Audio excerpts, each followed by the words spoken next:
नमस्ते श्रोताओं, जय श्री कृष्ण। आज की कथा महाभारत के 5 योद्धाओं के बारे में है।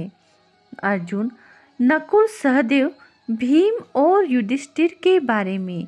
साथ ही उनके साथ द्रौपदी का भी समावेश होता है। श्रोताओं, यह कथा महाभारत के युद्ध की समाप्ति की बात की है। सभी पांडव सशरीर स्वर्ग जाना चाहते थे। स्वर्ग अर्थात हिमालय के किसी क्षेत्र में जहाँ इंद्रादि का राज्य था। पांचों पांडव अपना राजपाट परीक्षित को सौंपकर जब स्वर्ग की कठिन यात्रा कर रहे थे, तब इस यात्रा में द्रौपदी भी उनके साथ गई थी।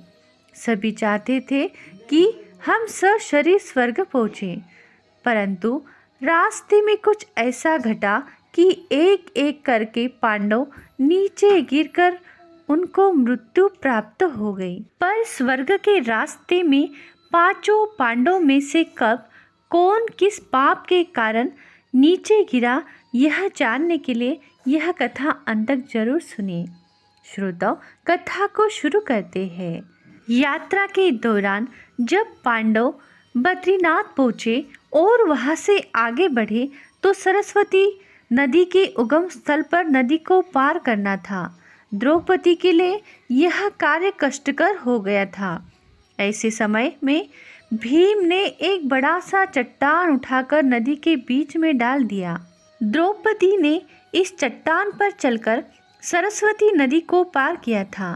कहते हैं कि माना गांव में सरस्वती के उगम पर आज भी इस चट्टान को देखा जा सकता है। इसे वर्तमान में भी भीम पुल कहा जाता है। हालांकि महाभारत की कथा के अनुसार पांचों पांडव, द्रौपदी तथा एक कुत्ता आगे चलने लगे।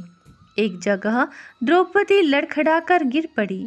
द्रौपदी को गिरा देख भीम ने युधिष्ठिर से पूछा कि द्रौपदी ने कभी कोई पाप नहीं किया है, तो फिर क्या कारण है कि वह नीचे गिर पड़ी। युधिष्ठिर ने कहा, द्रौपदी हम सभी में अर्जुन को अधिक प्रेम करती थी, इसलिए उसके साथ ऐसा हुआ।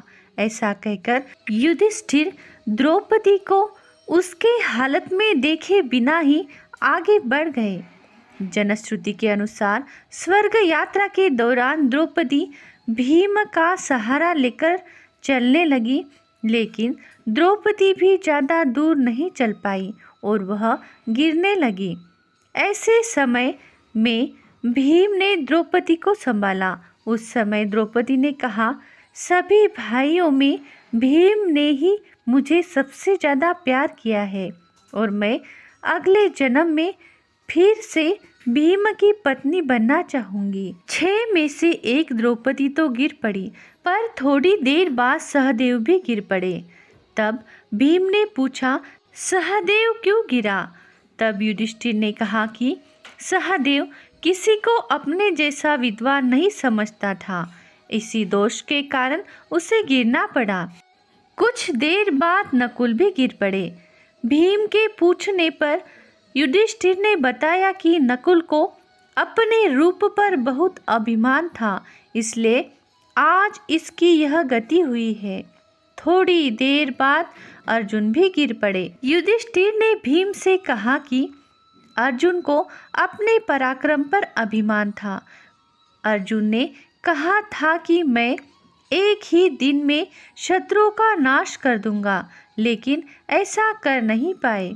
अपने अभिमान के कारण ही अर्जुन की आज यह हालत हुई है। अब तीनों ही बचे थे, युधिष्ठिर, कुत्ता और भीम। वे बहुत दूर तक चलते रहे, पर थोड़ा आगे चलने पर भीम भी गिर गए। तब भीम ने गिरते वक्त युधिष्ठिर से पूछा, इसका कारण क्या है? मैं क्यों गिरा? तो उन्होंने बताया कि तुम बहुत खाते थे और अपने बल का झूठा प्रदर्शन करते थे, इसलिए तुम्हें आज भूमि पर गिरना पड़ा। यह कहकर युधिष्ठिर आगे चल दिए। केवल वह कुत्ता ही उनके साथ दूर तक चलता रहा। युधिष्ठिर ही दूर चले थे। कि उन्हें स्वर्ग ले जाने के लिए स्वयं देवराज इंद्र अपना रथ लेकर आ गए।